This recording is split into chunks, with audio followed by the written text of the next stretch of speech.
नमस्कार। आज हम एक ऐसे विमान का विश्लेषण कर रहे हैं जो सच में किसी साइंस फिक्शन जैसा लगता है।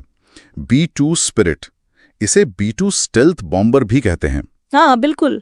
हमारे पास B-2 स्पिरिट गुप्त बॉम्बर का अवलोकन नाम का एक सोर्स है जिससे कुछ दिलचस्प बातें पता चली हैं। तो चलिए इस असाधारण विमान की क्या कहते हैं परतों को खोलते हैं। बिल्कुल।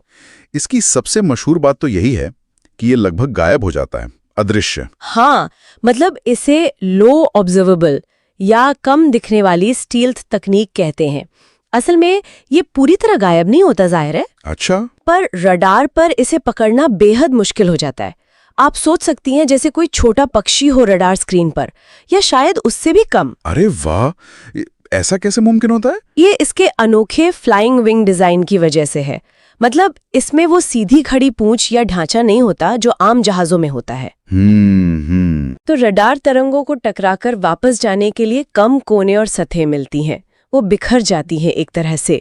और शायद इसमें जो मटेरियल इस्तेमाल होता है वो भी कुछ खास है। हाँ बिल्कुल। इसकी पूरी बाहरी सतह पर एक खास किस्म की रडार शोषक सामग्री, मतलब रडार एब्जॉर्बेंट मटेरियल, उसकी परतें होती हैं। अच्छा। ये परतें क्या करती हैं कि जो रडार तरंगे आती हैं उन्हें या तो सोख लेती हैं या फिर उन्हें ऐसे बिखेर देती हैं कि वो वापस डिटेक्टर तक पहुंच ही ना पाएं। समझ गया। और इतना ही नहीं, इसके इंजन भी ऐसे डिजाइन किए गए हैं कि उनसे निकलने वाली गर्मी का निशान यानी इंफ्रारेड सिग्नेचर वो भी कम से कम हो। तो इन सब चीजों का मिला जुला असर ये होता है कि हाँ, कि ये दुश्मन के सबसे तगड़े, सबसे आधुनिक एयर डिफेंस सिस्टम को भी चकमा दे सकता है और काफी अंदर तक उनके इलाके में घुस सकता है बिना पता चले। तो ये अदृश्यता, ये इसे दुश्मन के घर में घुसकर मारने की ताकत देती है।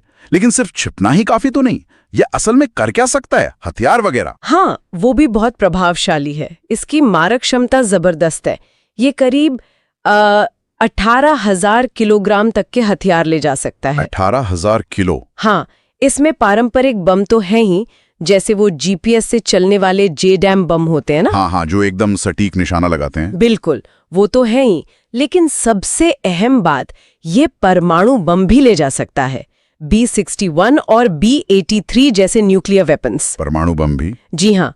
और यही क्षमता इसे अमेरिका की जो न्यूक्लियर डेटरेंस रणनीति है, परमाणु निवारण, हाँ परमाणु निवारण, उसका एक बहुत जरूरी हिस्सा बनाती है। ये परमाणु निवारण वाला पॉइंट थोड़ा और समझाएंगे? मतलब हथियार होने से निवारण कैसे होता है? देखिए, निवारण का मतलब है दुश्मन को हमला करने से रोकना।